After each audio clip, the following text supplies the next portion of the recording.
फजबरा पिए यासे ओकबा लेतेबो माई चेन लौबीरे सिनी माई चेन से को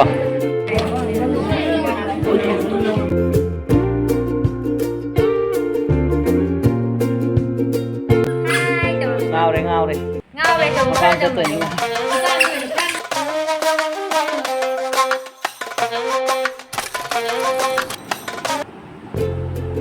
Good morning. Nasidi wapu pili sa ketauri.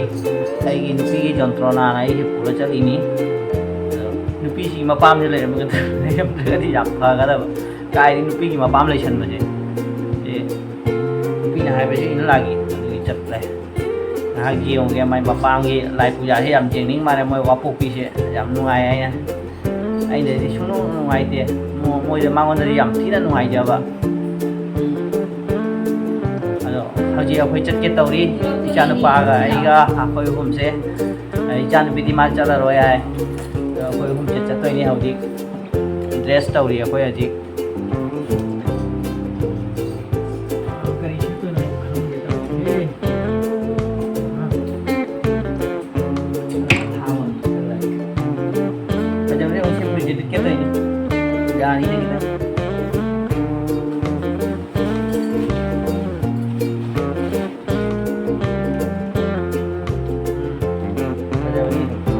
ngô tảo đi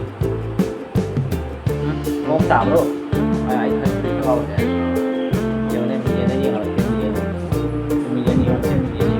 bây giờ mình có ngô tảo luôn wow very good quay hả gì cái hàng của cái ô tô pura cho tôi ní bài thì pura giả rồi nổ pura ní mà pam cho tôi ngao tôi chụp vào thế ngao ê cứ lư ngao đây chồng pam cho tôi ní nó biết lên không ngông tả là bố mày à máy tàu ghê kìa ngông tả bây giờ mày làm gì lúc sẽ anh mà khai đấy nhưng mà là không thể qua ngông tả bây giờ thì mama mà cha gái phong rồi đấy chặt trộm này anh à gulu lại cắt xem bây giờ thì mami chặt cái nó nâng tới rồi mà mami tao mà có mà thằng chị ấy giờ khơi thô cái có mày à nông chú cân chụp thật đấy giờ giờ khơi thô này nông cái chủ đề nông chú khang lên cái máy chặt tôi bằng thằng kia ô tô rất vui ô tô chặt tôi nhưng mà tôi chặt bông giờ đây là quá phụ video phụ phần rồi đi máy tàu đi nông đâu em thấy nông chú có phụ gì đi cái gì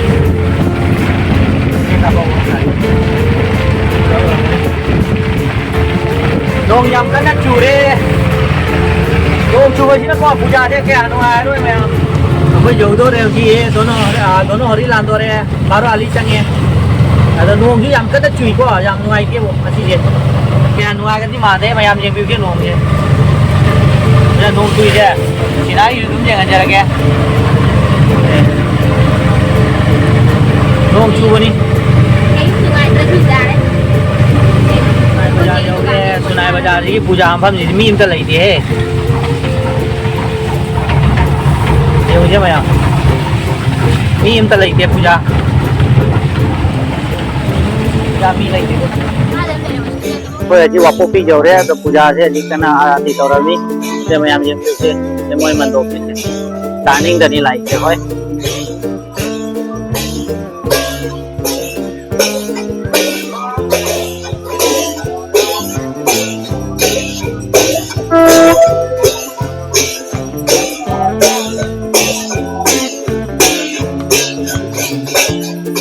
पूजा तौरी जी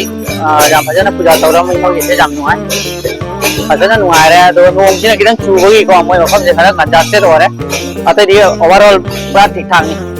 आराती लोइखरे अदुगा कुमारी बखों उ हामबगी थौरम हौगरे Ming बिसिको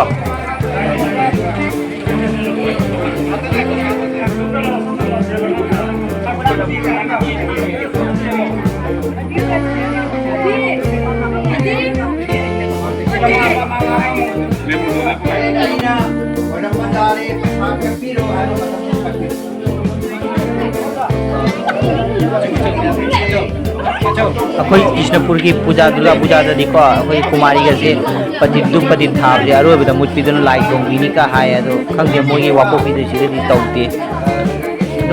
वारोल चप माने अदुगा सी मतंग जे खर माना दे येंगो दम नुआइबनी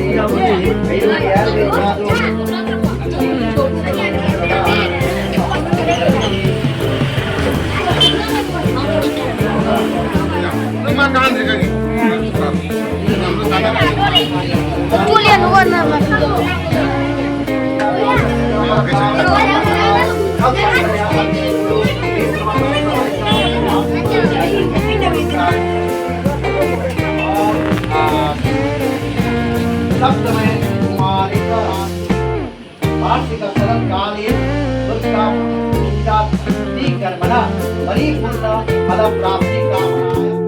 आरती लोइदना आरती की मई ओंगना हरे मयाम कुमारी जा लोइदना आरती लोइदना कुमारी चाक चाना इधर कोई टाणी बजा ये मुझे बुढ़वा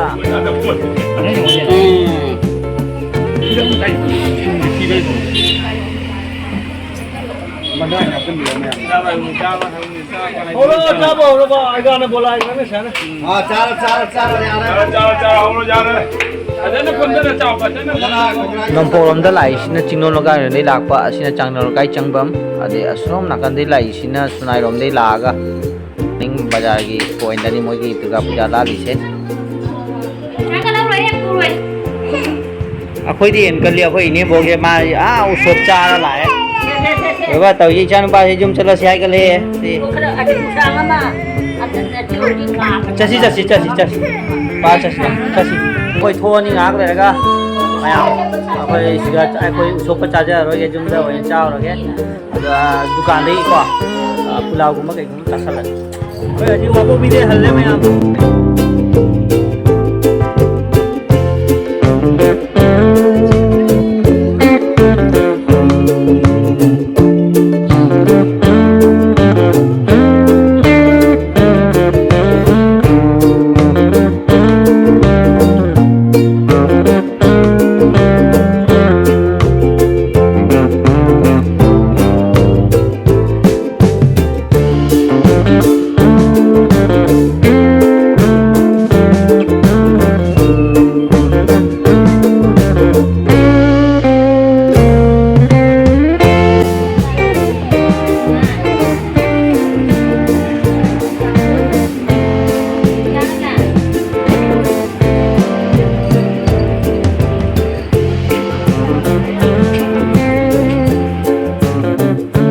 मांगी चीन ये तीन का लो जाना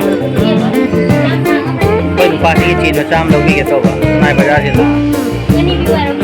चीन लोग तो है तो क्या हम सांग क्या हम तेली पर माप तो रखांग लोग कर ना रहा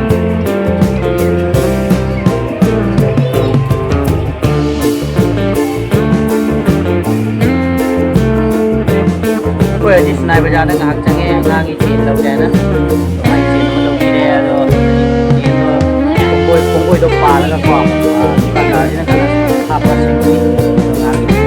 माई चेन लोग भी रहे सिनी माई चेन है को कोई नुपा दो चेन देने से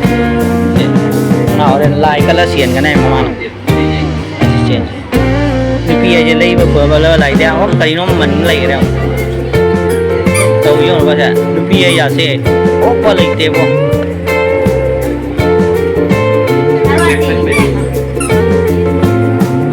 फजबर जो मैं हमको कोई लिख से चार रुपये लिख से फजबर जो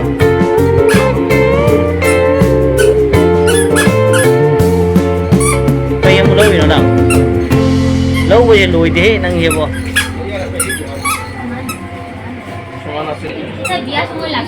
उन्होंने सना पाम ब्रो हाँ कुल्लू चार रुपये सना चेन पार में कुछ थिल्ली सना चेन में आने तो पाम ब्रो ना हाँ नहीं गई ना नहीं गई ना तो पामी वाला लौरुनु मी फुरा कनी लौरुनु हाँ ना पामी बा चचे के लिए भी सिरा ला से ला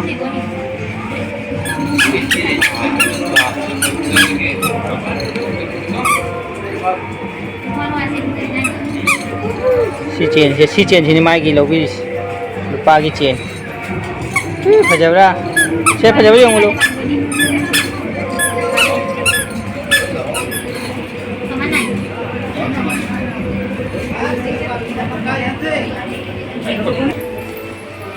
puja ko de halang ngai mai mayang nu pi me ama si ko ga direct jum da paren step pergi durga puja mu yau thôi halai haji dukan dei thôi cha sila lu papa khong gi la ma ta yung apa cha cha mai na chu ma lai re adu khong le khoi ju adu yum mi chala ni haji